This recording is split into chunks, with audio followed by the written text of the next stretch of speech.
Devendra Fadnavis real में एक दावेदार है, क्योंकि 5 साल जिस तरह से, खास करके 3 साल एकनाथ शिंदे के जूनियर होने के बावजूद उनके हाथ के नीचे काम करना पड़ा। अभी तक 7-8 दिन हो गए, इतना भारी बहुमत होने के बावजूद भी महाराष्ट्र जैसे बड़े राज्यों को मुख्यमंत्री नहीं मिल पाया है। 26 तारीख तक सरकार नहीं बनाई, इसलिए महाराष्ट्र में राष्ट्रपति शासन लगा देते ये लोग। एक साथ चुनाव लड़ा है तो कुछ समय निकालेंगे उनके साथ, बाद में उनकी पार्टी तोड़ देंगे। भारतीय जनता पार्टी के पास खुद के लगभग 140 विधायक हैं, जो बहुमत से बहुत करीब है। हाँ, फिर भी 7 दिन के बाद भी ये बहुमत वाली एक जो महायुति है वो महाराष्ट्र को मुख्यमंत्री नहीं दे पा रही है। क्या कारण है, क्या चल रहा है आपस में? हम चाहते हैं कि अगर आपको बहुमत मिला है तो 24 घंटे में आपका मुख्यमंत्री तय होना चाहिए था, चाहे किसी भी पार्टी का हो, चाहे कोई भी हो। लेकिन मोदी और शाह जी को और उनके नेताओं को, पार्टी के मुख्यमंत्री तय करने में इतनी कठिनाई क्या है, यह हमारी जनता जानना चाहती है। एकनाथ शिंदे ने कल एक स्टेप बैक लेते हुए ये कहा कि मोदी शाह जो कहेंगे वो मंजूर है डिसीजन। और क्या कर सकते हैं? उनके सामने कौन सा विकल्प था, आप मुझे बता सकते हैं? देखिए, ये बहुत ही दुर्भाग्यपूर्ण है। वो बाला साहेब ठाकरे जी का नाम लेते हैं, शिवसेना नाम से राजनीति करते हैं, लेकिन उसके भविष्य का फैसला दिल्ली से होता है। बाला साहेब ठाकरे जी की शिवसेना का भविष्य कभी दिल्ली में तय नहीं हुआ, मुंबई में तय हुआ है। हम कभी दिल्ली में नहीं गए। अटल जी थे, अडवाणी जी थे, और भी नेता थे। कभी हम दिल्ली में जाकर शिवसेना के बारे में फैसला कीजिए, ऐसे हम कभी उनके सामने गिड़गिड़ाए नहीं। जो निर्णय लेना था हमने ले, आज भी हम लेते हैं। जो उद्धव ठाकरे जी की लीडरशिप में शिवसेना है, हमारा निर्णय हम लेते हैं, हम दूसरे के ऊपर नहीं छोड़ते। सर एक प्रश्न सामने आ रही है कि कई एमएलएज नाराज है और उनका ये मानना है कि अब शिवसेना को, आपकी शिवसेना को नहीं रहना चाहिए, एनडीए के साथ अलग हो जाना चाहिए। ये जो खबरें हैं उसमें कोई तथ्य नहीं है।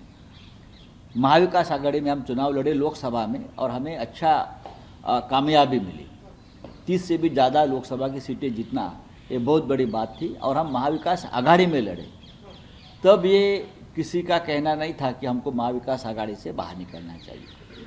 विधानसभा के नतीजे आने के बाद ये किसी की व्यक्तिगत भूमिका हो सकती है, जो हार गए हैं या कुछ और बातें हैं, वो कह सकते हैं कि नहीं, हमको कुछ फ़ायदा नहीं हुआ है। लेकिन जिस तरह से ईवीएम का घोटाला सामने आ रहा है, जिस तरह से पैसों का इस्तेमाल हुआ है, तो उनकी जो हालत है वो सबकी बुरी हुई है। कांग्रेस को भी उसका धक्का बैठा है, एनसीपी को बैठा है, पवार साहब जैसे बड़े नेता को, हमको भी बैठा है। हम तीनों को मिलकर उस बारे में एक साथ बैठकर चर्चा करनी है। सर, आगामी ज्या स्थानिक स्वराज्य संस्थांच्या निवडणूक आहेत, हालांकि बहुत समय है, लेकिन आप उसमें अभी विधानसभा और लोकसभा 5 साल के बाद आएगी। 5 साल है, बहुत समय है। सबसे पहले हमारे सामने मुंबई महानगर पालिका, और मुंबई से लेकर 14 महानगर पालिका, पुणे है, नासिक है, नागपुर है, संभाजी नगर है, हाँ, 14 महानगर पालिका, वो हमारे सामने बहुत बड़ा चैलेंज है। सबसे बड़ा चैलेंज मुंबई का है। हम उस बारे में सोच रहे हैं कि हमको मुंबई में लड़ना है अब, और किस प्रकार से लड़ना है। देवेंद्र फडणवीस ये मुख्यमंत्री के रेस में फ्रंट रनर है, आप इसको किस तरह से देखते हैं? देखिए, देवेंद्र, बात ऐसी है कि महायुति के पास इतना बहुमत है कि वो किसी को भी मुख्यमंत्री बना सकते हैं। देवेंद्र फडणवीस रियल में एक दावेदार है, क्योंकि 5 साल जिस तरह से, खास करके 3 साल एकनाथ शिंदे के जूनियर होने के बावजूद उनके हाथ के नीचे काम करना पड़ा, और उनकी लीडरशिप में ही इतनी सीटें मिली है, ऐसा मैं मानता हूँ महाराष्ट्र में। तो ज़रूर उनके कार्यकर्ता का आग्रह होगा, उनके पार्टी के जो प्रमुख लोग हैं वो भी चाहते होंगे कि देवेंद्र जी को मुख्यमंत्री बनना चाहिए। लेकिन निर्णय लेने का अधिकार उनके पार्टी में जो होता है वो दिल्ली में होता है। अब वो क्या निर्णय लेता है वो पता चलना। लेकिन अभी तक 7-8 दिन हो गए, इतना भारी बहुमत होने के बावजूद भी महाराष्ट्र जैसे बड़े राज्यों को मुख्यमंत्री नहीं मिल पाया है। 26 तारीख को विधानसभा की मुदत खत्म हो गई है, समय खत्म हो गया है, विधानसभा बर्खास्त है।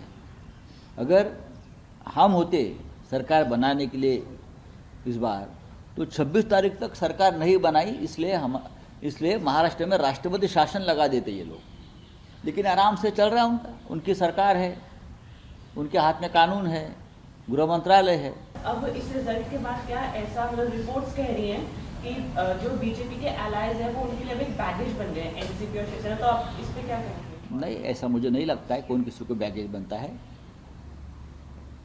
महायुति है उनकी, एक साथ चुनाव लड़ा है, तो कुछ समय निकालेंगे उनके साथ, बाद में उनकी पार्टी तोड़ देंगे, उनकी पार्टी तोड़ देंगे। जो बैगेज बोलते हो ना, बैगेज पूरा तोड़कर अपने साथ लेकर आएंगे।